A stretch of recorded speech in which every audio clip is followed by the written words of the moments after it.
Hello, hello, my beauties and bees. Welcome to Cryptic Corner, where we explore the unexplained, the supernatural, the paranormal and hidden, the mysterious, the alien, the accursed, and the forbidden. I'm your host, Miss Bumblebee, and today we are looking at a kaiju-sized cryptid, or maybe a collection of kaiju-sized cryptids. A collective of kaiju-sized cryptids might be the name of this episode, because Bloop's overdone. A collective of cryptid kaiju, maybe? That sounds cool. Collective of cryptic kaiju, or cryptid kaiju. Let me know if that rings your bell. Oh goodness, we getting more funds coming in. Oh my gosh, I love you all. I love you so much. Gotta love your.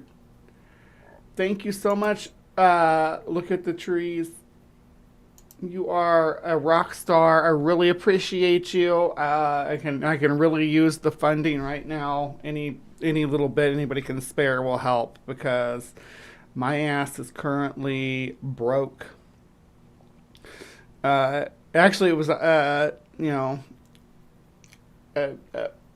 self-inflicted because I'm here, but I'm here and I'm doing my best. Thank you so much for your support. Appreciate you. All right. So, thank you so much for supporting the Hive. You can support the Hive too. There's multiple ways. You can do,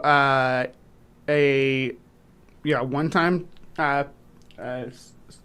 payment or super chat or whatever in the side chat here. Sure, you can do that. Now YouTube does take a big cut of that, but it's better.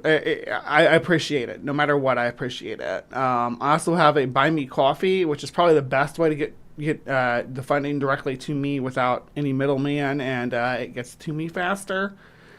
Obviously I have like Cash App and stuff, but the stuff I want to focus on is the coffee, the Patreon, which you see running above my head, and I got the channel memberships.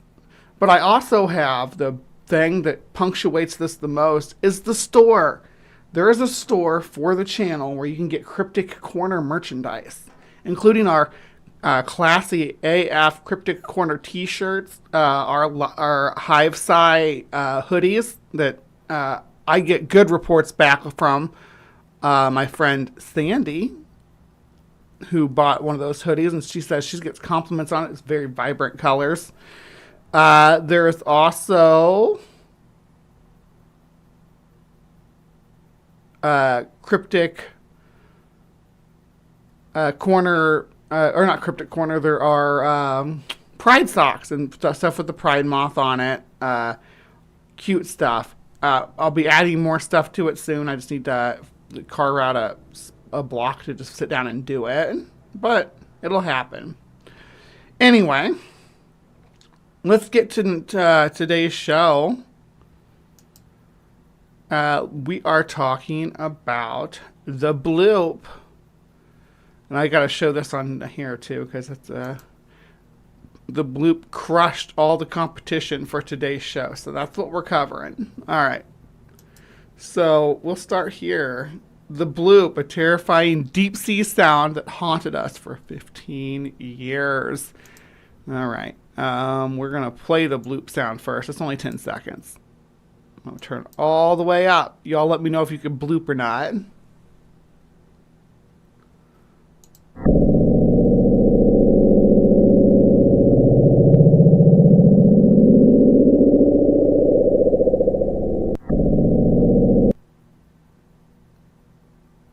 For the mermaids in the background, make my day, says Lil. Thank you so much for supporting the Hive. I appreciate you. Taking all Lil's money. The boop is what you do to the kitties. So that was the sound. All right. And I guess it was a big deal. Scientists called it the Bloop. Internet call it a monster. Imagine a world within our world, a realm so vast, so alien, that its true nature remains almost entirely unknown to us. Sorry, This that was kind of loud there. is the deep ocean, a place where sunlight never penetrates, where the pressure could crush a submarine like a tin can, and where the silence is so profound it borders on the absolute. For millennia, humanity has looked at this abyss with a mixture of fear and fascination, populating its dark waters with mythical leviathans and monstrous krakens. We sent our ships across its surface, but its true depths remained impenetrable, a black box of unimaginable secrets. Then, in the mid-20th century, we developed the technology to listen. We cast our electronic ears into the... All right, hold on. I want to look at the zones of the ocean real quick while we're here, while we're doing this. All right. These are the zones of the ocean. Who likes to learn about the zones of the ocean? So, you got the sunlit zone. And this is where, like, most of the normies hang out, right? Like, sea turtles and most seals and, most sharks and rays, too. I mean, honestly. Got jellyfish. As you get down here, things start getting a little weird. Look at this big toothy boy up here. That is a monkfish, right? This is called the Twilight Zone, about 1,000 meters down. You get like a vampire squid, homie sperm whales hanging out down here. This is where swordfish dive down. That's why swordfish have such huge freaking eyes. Swordfish have massive eyes so they can see down there. Getting a little deeper, we got the midnight zone. Bathypelagic.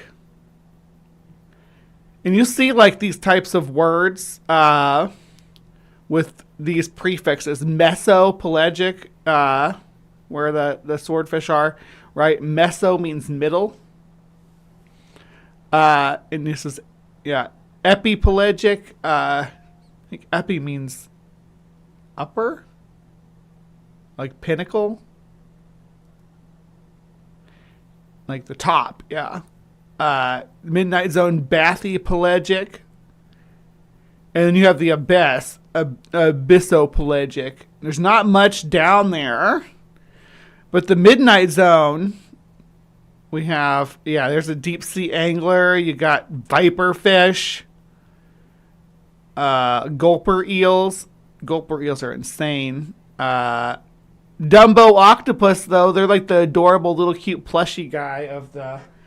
I want a plushy Dumbo octopus. That'd be so cute. Anyway, and giant squids, which the sperm whales do come down here into the midnight zone. And then, the abyss zone, there's not much down here. I can't even make out what these are supposed to be down here. And then you get the trenches, and it's like I think that's supposed to be like a deep sea isopod, maybe. Hadal-pelagic zone, and Hadal means like Hades, like hell. Meso potato salad would be the middle of the potato salad. Yeah. Like, when you're like cutting a cake, if somebody wants in the middle, a piece from the middle, you can say that's like a meso cakealegic. Confectionarian, that's meso-confectionarian if you cut the middle piece of the cake. Anyway, I keep getting distracted. The void. The void, hoping to hear the planet's heartbeat. And in the summer of 1997, the ocean spoke back. It unleashed a sound so colossal, so utterly terrifying, that it was heard by sensors spread across 5,000 kilometers of ocean. A sound so powerful it dwarfed the loudest creature on Earth. Imagine that happening to you. Like, you like rip a really loud fart, right? And then over almost 30 years later, people are still talking about it, making videos about your fart. I'm sorry, Earth. This has got to be embarrassing. And its acoustic signature was not that of a machine, nor a geological event. It sounded organic. It sounded alive. For the next 15 years, this single 1-minute recording would ignite a global mystery, fueling our deepest, most primal fears about what truly lies beneath the waves. The scientists who first detected it gave it a simple, almost innocent name, the Bloop. But the Da Bloop. I should name my Blahi Bloop. This is Bloop. We're gonna name you after this sea monster, okay? Okay. question it forced us to ask was anything but innocent. What kind of monster had we just woken up? Sumami, that's what I'm saying. Like, you let those out every night, and imagine your neighbors were still making videos about it, though. Like, like one time the woman upstairs ripped some ass, and it was like shook the whole building.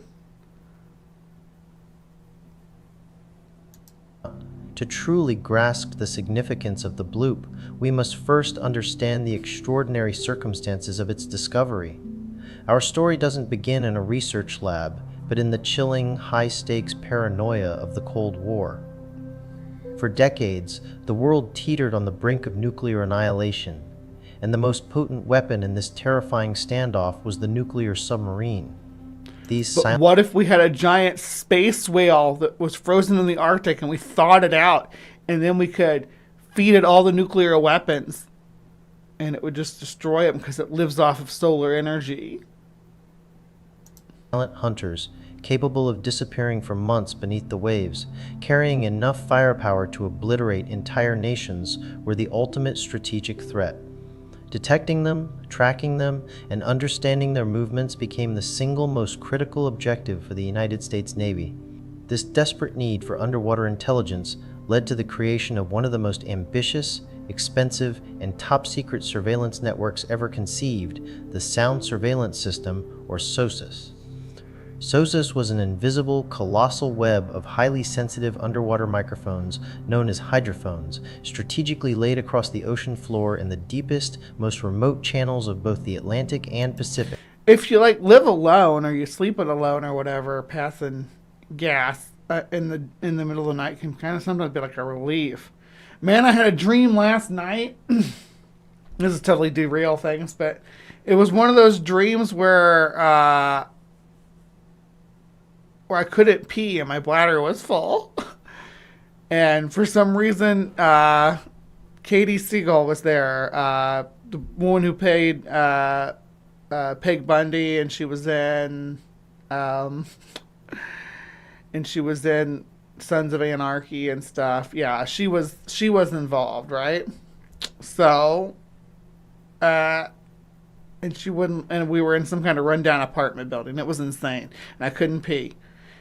And so finally I got up and peed when I woke up. But it was a terrible dream to be running around looking. I hate spending my dream time running around looking for a bathroom that I'm not going to be able to use. It's a waste of my time in that realm, right? In the dream realm.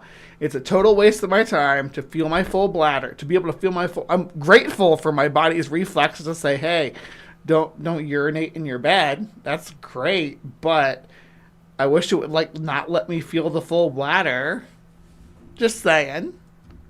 And Futurama, of course, she's Leela. Yeah. Mm-hmm. These hydrophones were not just scattered randomly. They were placed to exploit a natural phenomenon called the SOFAR Sound Fixing and Ranging Channel. This is a specific layer of water. That ass. Typically found at depths between 600 to 1,200 meters, where temperature... I like her music too. She's very bluesy sounding. Pressure conditions are just right to allow sound waves to travel immense distances, thousands of kilometers, with minimal loss of energy. Imagine it like a natural sound pipe, guiding acoustic signals across entire ocean basins. It would be less like a pipe and more like a channel, right?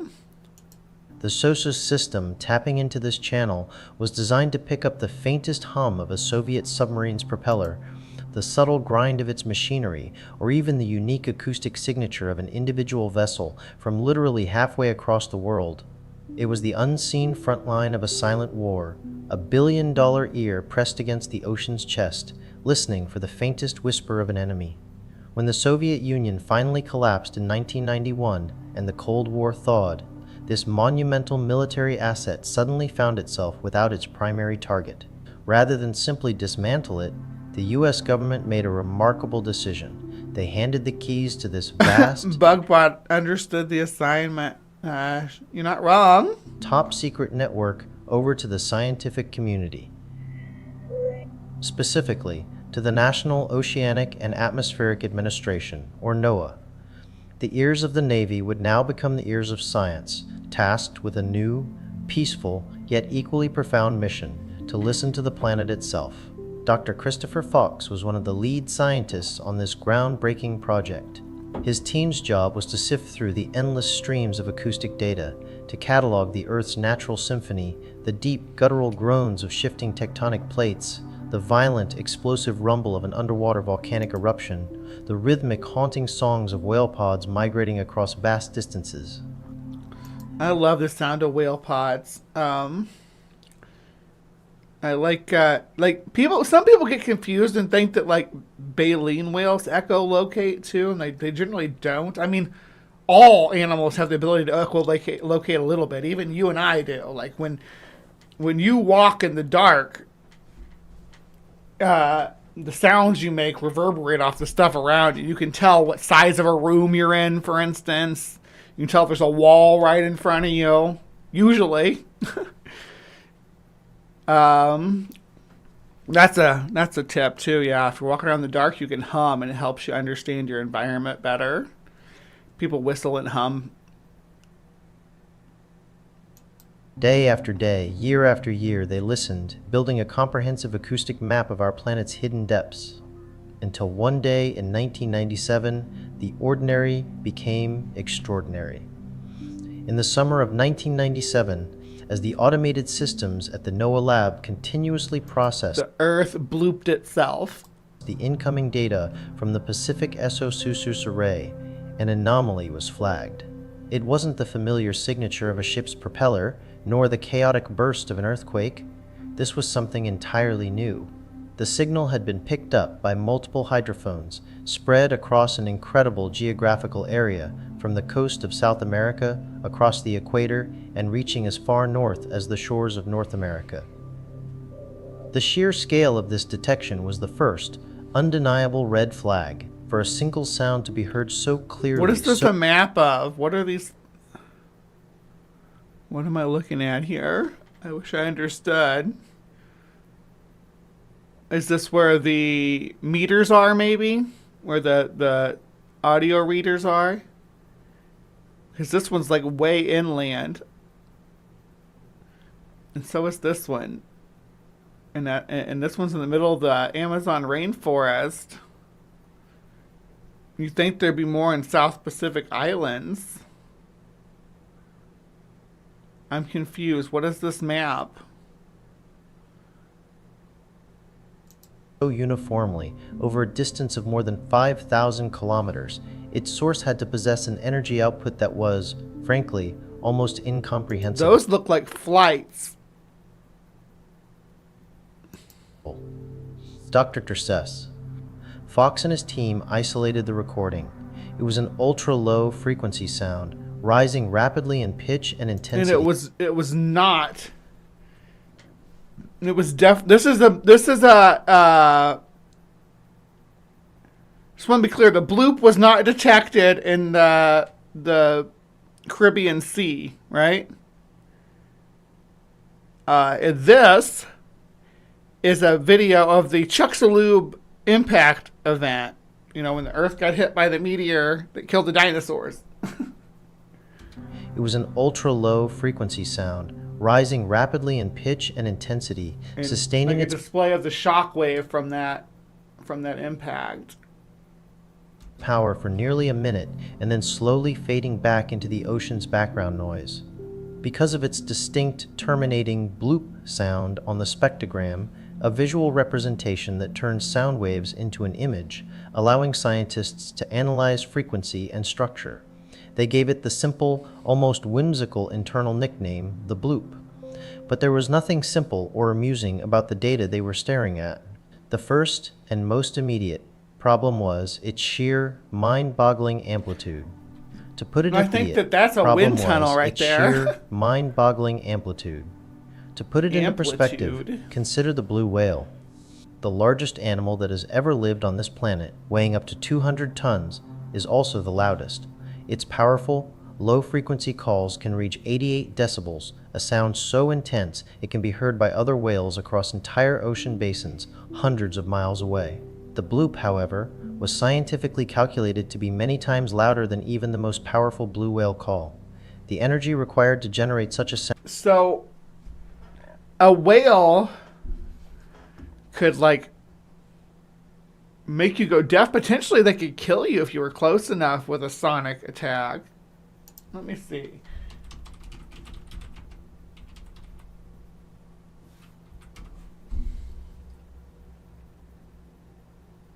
Sperm whales can kill a human with sound. It's never happened, but let me see.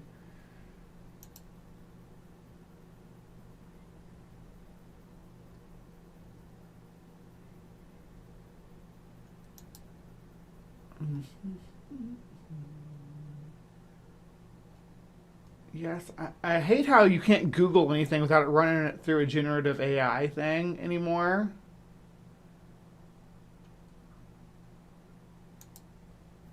Here we go. Here's the art. Well, this is the related to the same paper and stuff, but it's it's bright. How is this so ugly bright? Yuck. And this was from 2025. Why does it look like it's sites from... And it's not just... People, come on. This is like a conservation kind of site. It does expeditions for conservation funding. And the website can do better. Text us real humans, not bots. I want to text them and be like, can I redesign your website, please? At least the visual aesthetic of it, so it doesn't look like ass. Anyway, sperm whales are the loudest animal on Earth, producing clicks powerful enough to travel miles to the ocean. But are these sounds deadly? Could divers be harmed or even killed by a whale click? This post breaks down the science, the myth, and my first-hand experience after hundreds of hours in the water with these giants. What are sperm whale clicks and why do they make them? Sperm whales, like many toothed whales, produce clicks that are used to echolocate, detect objects and prey, and for communication. Echolocation and seeing in the dark. Why do they click? The clicks serve multiple functions. The two main ones are communication and object detection. The latter serves two purposes. One is to see objects near and far, especially in the dark. And two, to find, locate, and hunt prey, again, in the dark. The complex and highly refined sound system to produce clicks, along with a large auditory processing part of the brain, allows them to see what are likely very high resolution images of their surroundings, enabling them to effectively see in the dark. The spermaceti organ and click production. These clicks are produced in an elaborate collection of specialized organs and structures in the head of the sperm whale. Most notably, and what gives rise to her name, is the spermaceti organ. This fluid-filled organ is the primary way sperm whales can control and amplify the clicks for different uses like foraging and communication. Sadly, it was the oil in this organ that made the sperm whale a highly prized species in the whaling industry. This light oil spur spurred of the spurred on the Industrial Revolution. A lot of what Moby Dick talks about that. If you've ever read Moby Dick, it talks about that whale oil industry. How loud are sperm whale clicks? So remember the video we were just watching. He said 88 decibels for blue whales. Sperm whales are 236 decibels. Let's see here. In the early 2000s, a team from Denmark retrieved data from a deployed hydrophone array in the cold waters of Norway. Okay, that's telling us what the decibel. Just want to find out if they're... All right. Can sperm whale clicks harm divers or marine life?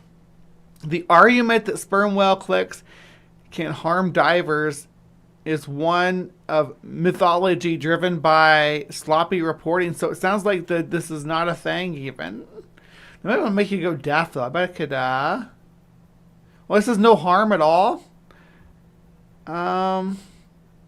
I think 236 decibels is objectively harmful to our ears at least. Let's see. Because it seems like...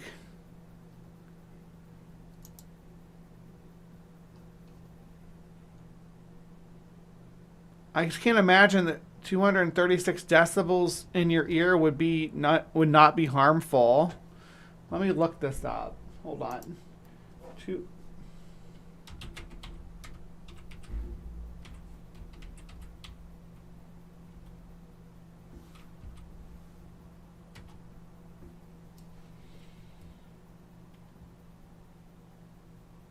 Far exceeds the sound of 236 decibels is extremely loud, far exceeding the human pain threshold and capable of causing instant death in humans if a human were directly exposed underwater. Okay.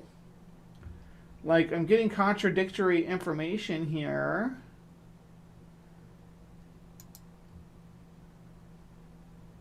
Here we go. This is from Yale. This is from Yale. Okay. So here we go. And we're starting, threshold of hearing. And it gets up to... See, it doesn't even go past 140 decibels. And 125 pain begins. So how is this website saying it's a myth? If they can produce that high of a decibel, they can definitely...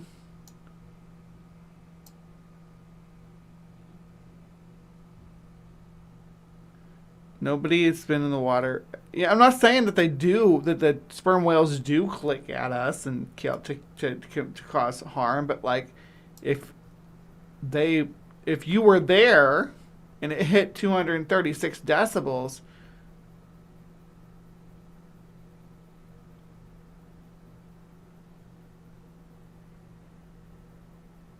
I'm confused. And this is the person talking about this is someone who dies with sperm whales. And I trust that they're in their experience that, yeah, the clicks aren't really harmful. But I don't know if he's ever been in the water with them when they decide, hey, I'm going to call my homie on the other side of the Pacific. I don't know that he hasn't, but man.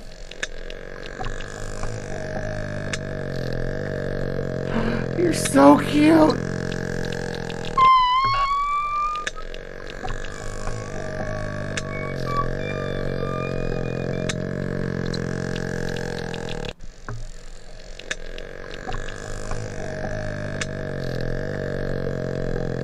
I love it.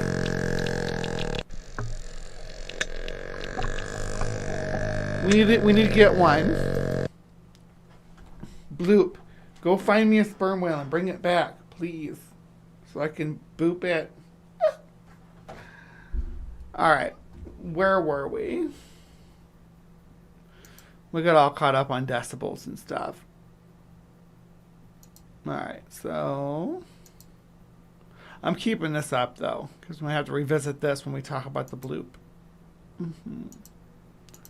sound was simply off the charts for any known biological source.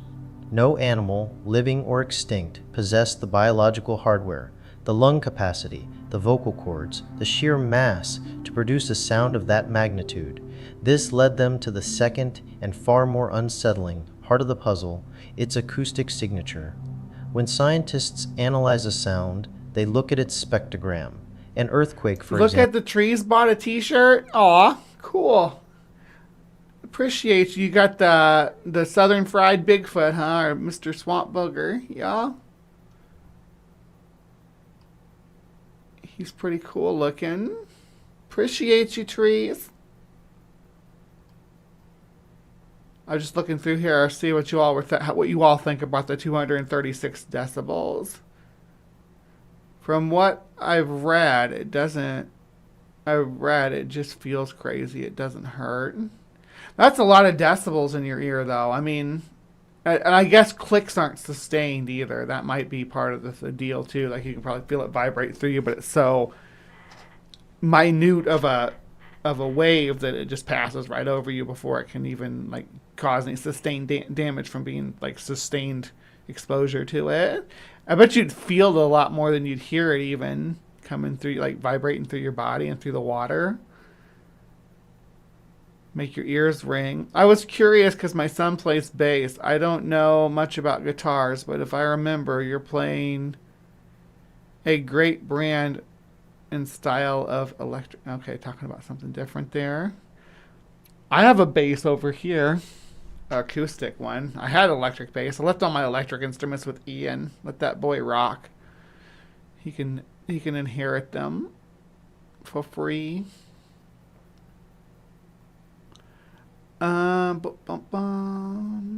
With the crystal amethyst in your butt, 260 decibels is tolerable under normal conditions. It actually helps produce more chakral energy to project into the atmosphere. Makes your signal that much stronger. Yeah. Rectal crystals are the future. Over 200 decibels, though, is insane. Produces a spectrogram that is a sharp, chaotic burst of energy across a wide range of frequencies. It's messy, unpredictable, and lacks structure. A man-made sound, like a ship's propeller, produces a rigid, repetitive, and often narrow-band signature. But the Bloop spectrogram showed something entirely different. Its frequency modulated. It changed pitch and complexity over its duration. It wasn't chaotic. It wasn't mechanical. It had structure. This specific type of shifting, complex signature is a textbook characteristic of a biological vocalization. It looked and sounded, for all intents and purposes, like the call of a living animal. Dr. Fox himself, in early interviews, confirmed this unsettling observation, stating that the sound's character was consistent with that of a living creature. The scientists were now faced with a stark, terrifying paradox. The evidence of its incredible volume said it could not possibly be an animal. The evidence of its acoustic signature said it absolutely had to be. The only way to reconcile these two opposing, seemingly irrefutable facts was to entertain a hypothesis that belonged more in a monster movie than a peer-reviewed scientific journal. Kaiju! Deep sea kaiju.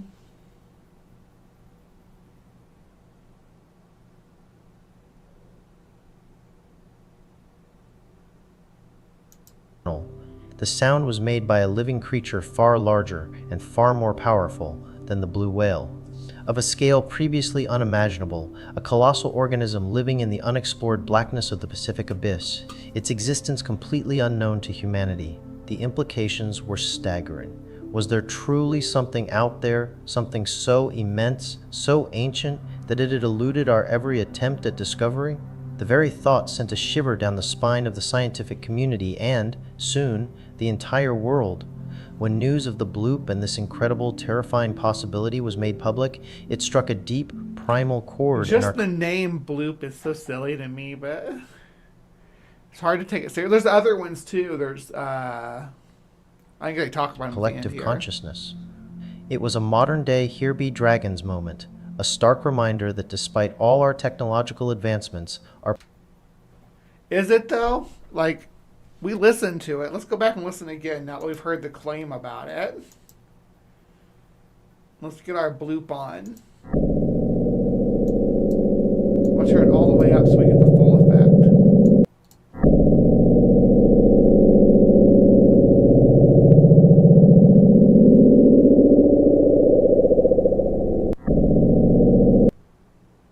To me, it sounds like a jackhammer. And then like someone like backing off of it as it's as the piece is about to slide off or whatever. That's what it sounds like to me, like a jackhammer, not like an animal. But I'm not an acoustic audiologist. I'm not professionally trained in this. Our planet still held secrets beyond our wildest imaginings. We, in our technologically advanced world, were suddenly confronted with the humbling reality of how little we truly knew about our own home. The abyss, Right, it seemed, Sandy? still had its monsters. The idea wasn't entirely absurd. Biologists have long documented a phenomenon called abyssal gigantism, where deep-sea species, in the absence of light and with slower those metabolisms, guys? tend to grow much larger than their shallow water relatives. We see it in creatures like the giant isopods, which are like colossal armored woodlice, and most famously in the giant squid and colossal squid creatures once dismissed as pure myth until specimens were finally found, proving the giants did indeed live in the deep. The bloops. And you hear that a lot in cryptozoology, like right up there with the coelacanths. Like, oh, they thought that the giant squid was a myth too. Okay, at the same time that they thought the giant squid was a myth, they thought all kinds of stupid shit about animals, right? It wasn't like, oh, science didn't understand this. No, it was just that people were stupid back then. Not stupid, they were ignorant. That's a better way to put it. They were ignorant. They didn't know. Like, there's a goose in Europe. Right? I think it's mostly in the UK. Regardless, it's called a barnacle goose. It's called a barnacle goose because before we knew a lot of stuff about nature and whatnot, that they used to think that these barnacles that look like a goose head was where the geese came from. They like grew out of barnacles in the sea because they nest in northern Greenland in the summer, right? Where it's private and isolated and everything. That's where they nest at. So no one knew where they went to breed. They were never seen to sit on eggs or have nests by the people who were around them. So they had to come up with a new solution for them. And they thought they used to use that explanation to try to get around not being able to eat, or to try to be able to eat these geese during like Lent. Because they were barnacles. They weren't real geese. Or they weren't like other birds. They didn't grow from hatch from eggs. They grew from barnacles. So, the barnacles that look like them are called goose barnacles, and the geese that have the heads like the barnacles are called barnacle geese because of this. I just learned this like recently. I'm not like trying to take credit for something that somebody else put out, but it's super interesting to look at the way that naturalism defined things in the past. And same like when I talk about the mystery cats, right? Like they're just different color morphs, generally speaking, of known species of cats when you sink your teeth into it, right? It's not something like a new species, but back then they would have identified them as a different species. Like a leopard was supposed to be a cross between a lion and a pard, which was a pard was a black leopard, which were really rare in Africa. So it's kind of funny, like that the whole species of leopard was a cross between lions and black leopards, right? That's what they used to think. So say, well, they didn't know about giant squids. Giant squids have been washing up on shores since antiquity, right? Globsters go far back into history. And do we need to revisit globsters? We've talked about globsters before, right? Globsters. I think we have. Maybe not. Okay.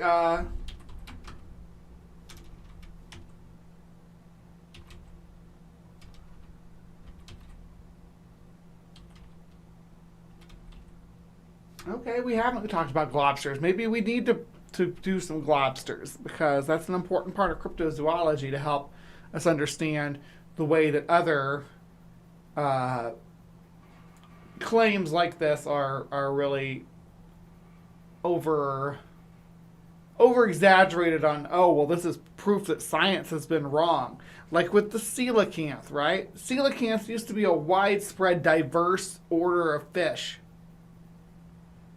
for millions of years, and the rest of them were replaced by more derived species in modern times, species that are better adapted to the modern climate.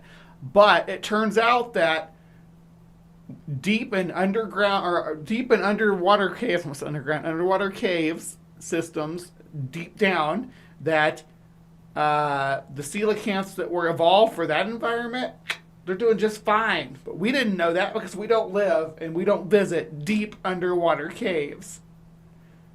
So it wasn't until like the 1930s that we found a species that survived. That does not mean that these troglodyte coelacanths that we have now are the same ones that lived in the open oceans during the Mesozoic. It's just silly to think that. All right, now I'm ranting and raving about non-bloop related topics, I know. Suggested that we had perhaps only scratched the surface of this phenomenon. What if a creature existed that made the giant squid look like bait? What if the legends of krakens and leviathans The giant squid is bait for a sperm whale. were not just stories, but distorted memories of real encounters with something truly immense?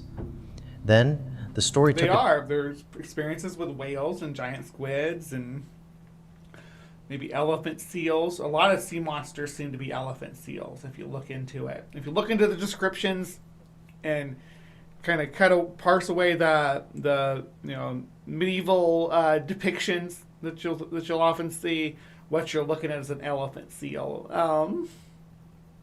But sometimes it's about a whale. Sometimes it's a squid. Ancient people seem to really have, and that's just my personal assessment, looking at things like the stellar sea ape and stuff. My personal assessment is that they're seeing an elephant seal. turn that cemented its place in modern legend, blurring the lines between science and fiction, between reality and nightmare. Internet sleuths and fans of the strange, with their insatiable curiosity, did Like something. just people talk about, oh, it was a whale. It was the size of a whale, but it had the head of a pig, or it had a trunk. They're talking about an elephant seal. Elephant seals are absolutely massive. Like, people underestimate how big they get. They are the size of a whale. Let me see.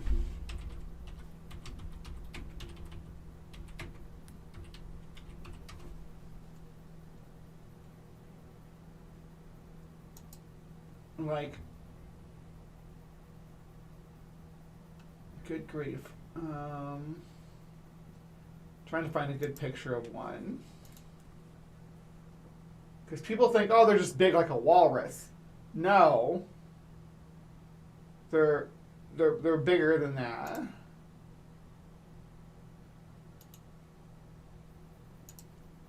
Here we go.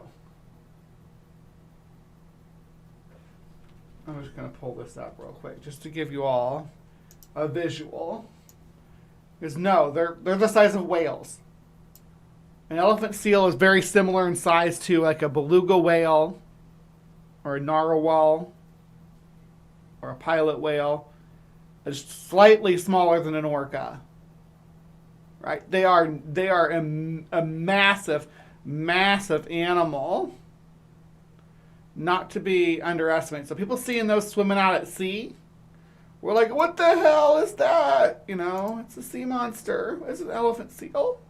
Something the original NOAA scientists had no reason to do.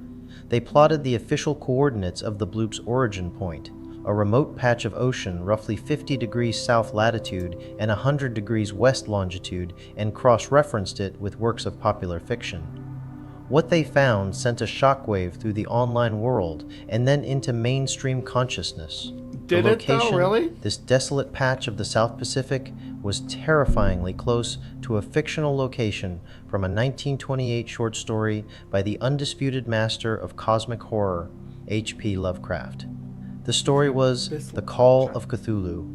In it, Lovecraft describes an ancient, city-sized cosmic entity with a hideous... Y'all, y'all have no idea how much I love the fact that they're looping in Cthulhu to this. I love Lovecraftian horror.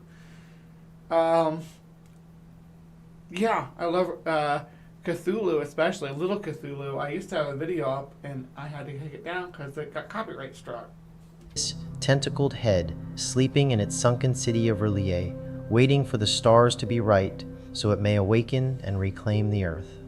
The proximity was staggering. The chances of a random, real-world mystery of a giant unknown creature originating from the exact spot a horror writer had placed his fictional giant creature 70 years earlier seemed astronomically small. I don't know if it's appropriate to call Cthulhu a creature. Like, he's metaphysical. And he is absolute unit for sure, but like, he doesn't exist. I don't say he doesn't exist in the physical realm, but like his physical form's interaction with our world is liminal.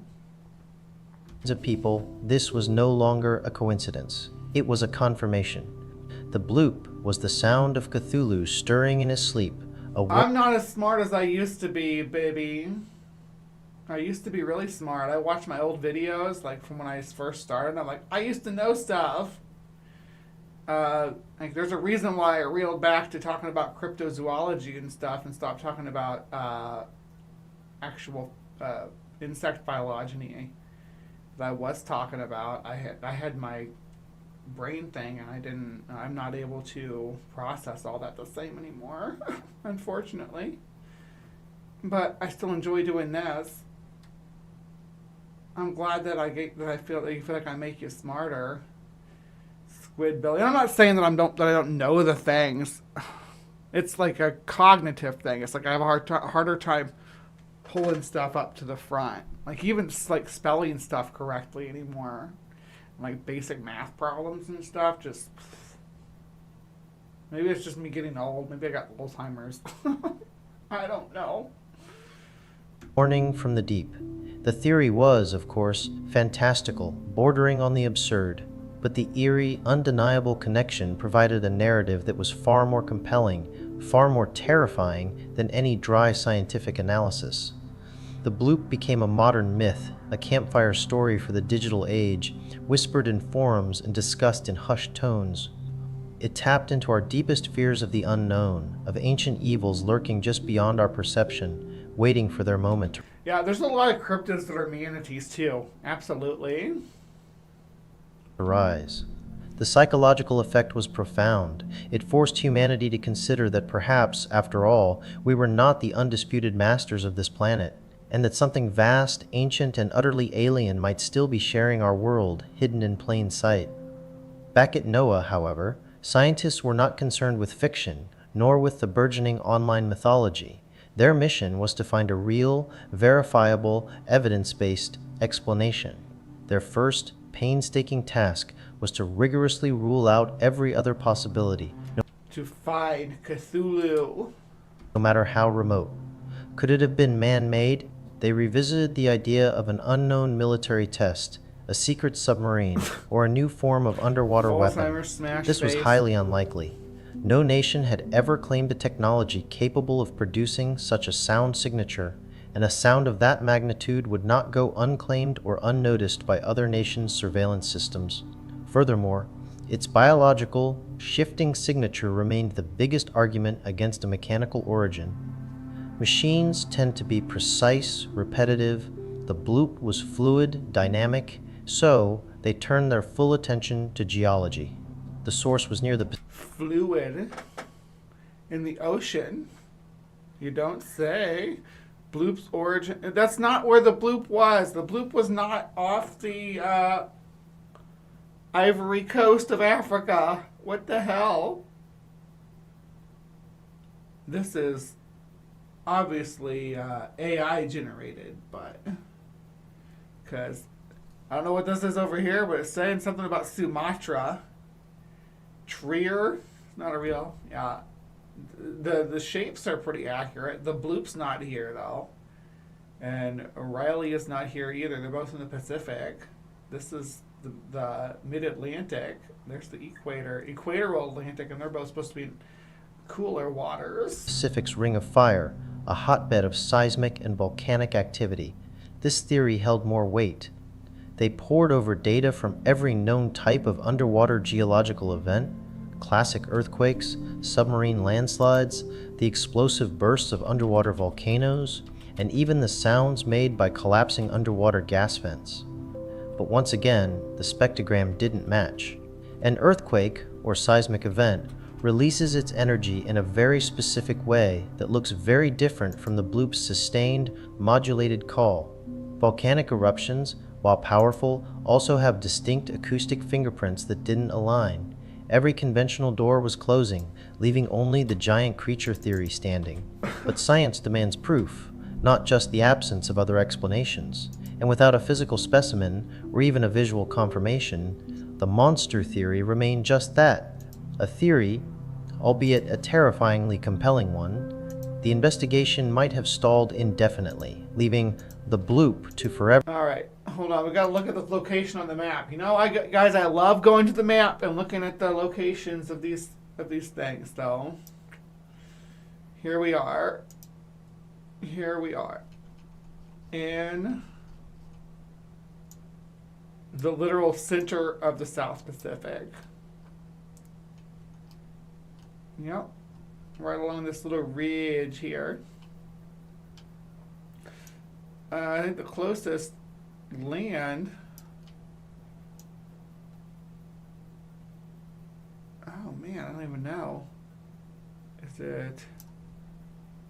Are there any Pacific Islands down here? I don't think so.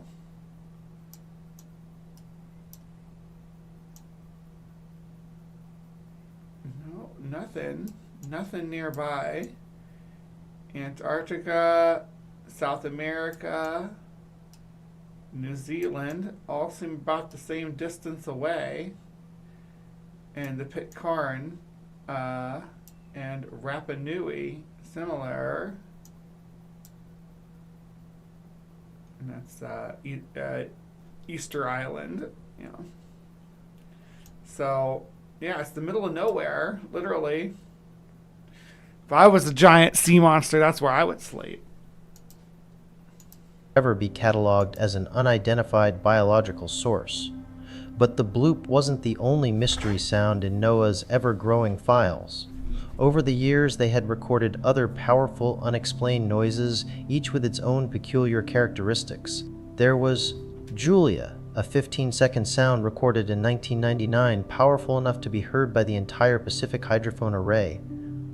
Slowdown was a sound from 1997 that slowly decreased in frequency over 7 minutes. Train. The slowdown was recorded with the same tech as the bloop, I believe. Was a steady, quasi-tonal sound from the same year, also of unknown origin. As the scientists meticulously cataloged these anomalies, they began to notice a crucial pattern emerging. Many of these powerful, unidentified sounds, including the bloop, seemed to be coming from the same general area of the globe, the high southern latitudes in the frigid, desolate, and largely unexplored waters off the coast of Antarctica. This geographical link was the key, the critical piece of the puzzle that would finally unlock the mystery. The investigation shifted its focus dramatically from the deep sea to the world's largest expanse of ice. A new, dedicated mission was launched. Hydrophones were deployed specifically to listen to the sounds of Antarctica's massive ice shelves. For the first time, scientists began to seriously study the acoustics of the cryosphere, the frozen parts of our world. What they were about to discover was that ice... The cryosphere sounds like a MacGuffin in a Marvel movie. Like Iceman and Emma Frost have to get to the cryosphere. On a grand planetary scale, is not silent. Far from it.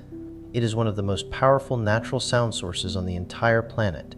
When a colossal iceberg, sometimes the size of a small country, scrapes along the sea floor, or when a massive piece of a glacier weighing billions of tons fractures and collapses into the ocean in a process called calving, the impact and the subsequent acoustic energy generated are monumental. Those are not the places that the bloop and the slowdown happened. What the hell? Even more powerful are icequakes, or cryoseisms.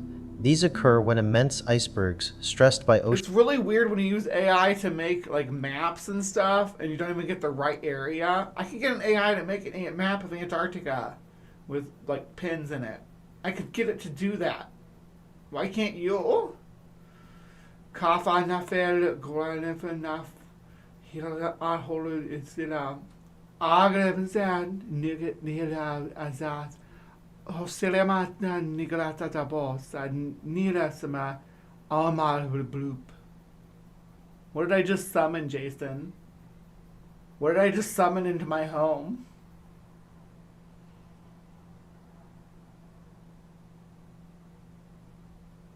currents, internal pressures, and thermal expansion suddenly fracture and crack, tearing themselves apart from within.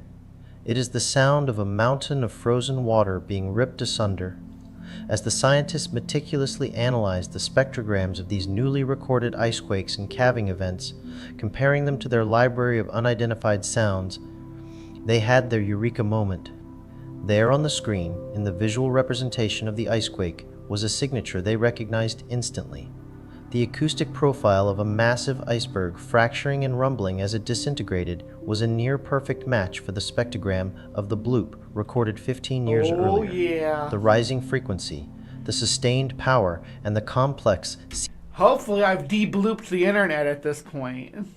seemingly organic modulation that had baffled them for so long was not the voice of a living creature, but the intricate, multi-layered sound of millions of tons of ice cracking, grinding, and vibrating through the water. The monster had been slain, not by a hero, but by data. In 2012, 15 years after its initial detection, NOAA officially announced its conclusion. The bloop was not Cthulhu, it was the sound of a very large icequake.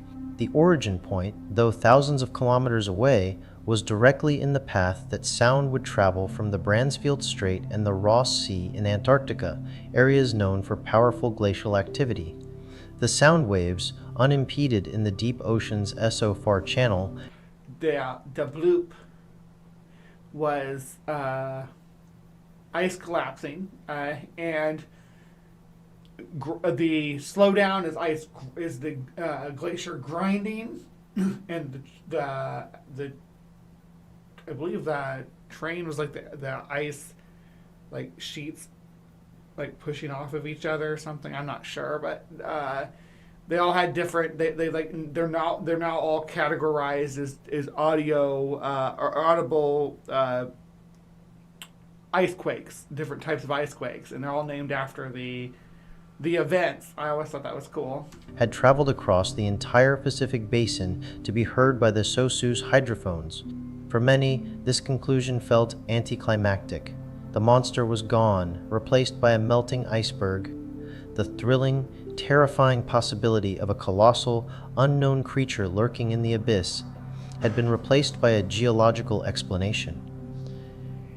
But in many ways, the truth is perhaps even more profound, and certainly more relevant, than any myth.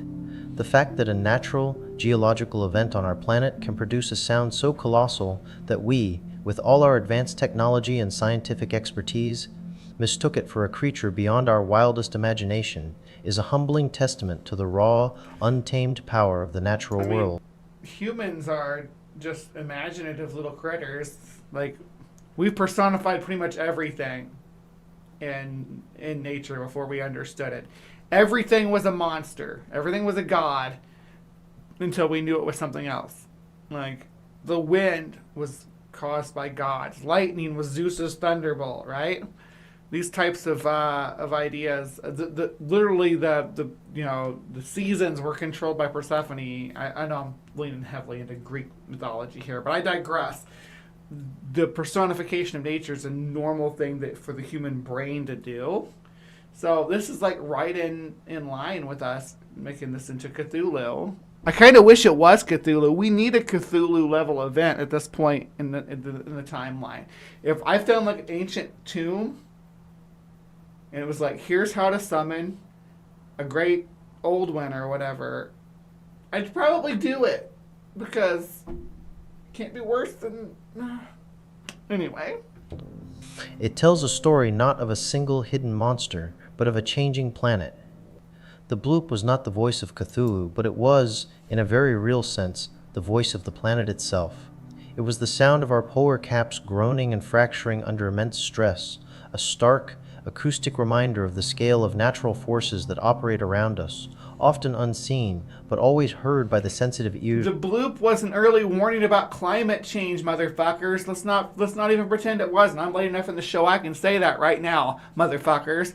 The bloop was our warning from the Antarctic region that climate change was becoming a problem.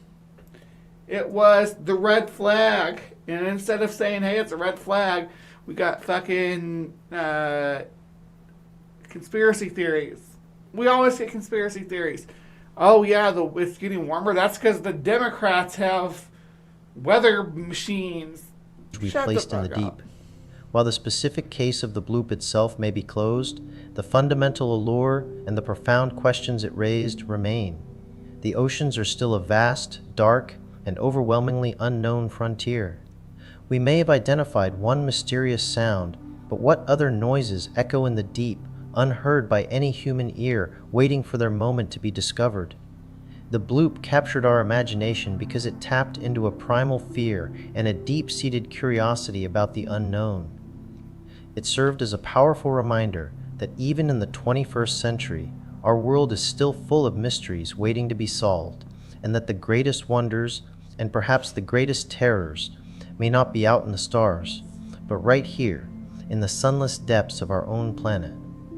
The bloop taught us to listen more closely, to question our assumptions, and to never underestimate the power and the secrets held within the silent, crushing I briefly talked about the bloop before in Antarctica.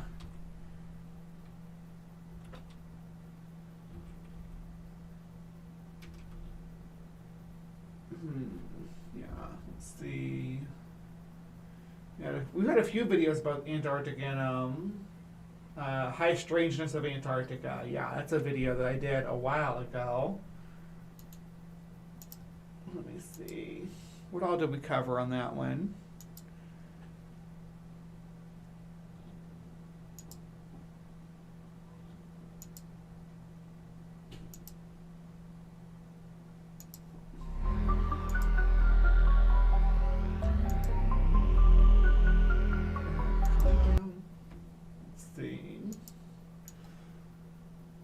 Taking its sweet time loading. Hold on. I don't know why it's got a big gray box in front of it. We're gonna reset. There we go. Still using some old school stuff. Look at that. Yeah. That was looking pretty. So it seems like a lot of this stuff need to be revisited. There's the bloop. Yeah. Alright. I'm not going to watch that because I don't like the way I look there. So. Anyway. Antarctica is a fascinating continent. And we don't know enough about it. We should learn more. But we should definitely find monsters there to help us end this timeline. Or reset the timeline. Or something. Let's do that. Let's be able to do that. All right. So that's been Cryptic Corner for you. Talking about the bloop. Were you familiar with the bloop before this? Had you heard about this phenomenon? Did you already know did they figure out what it was? That it was an ice slide and all that? Did you already know that, or is this all coming at you brand new? Let me know in the comments down below. And yeah, please remember to be kind, take care, and we'll see you next time.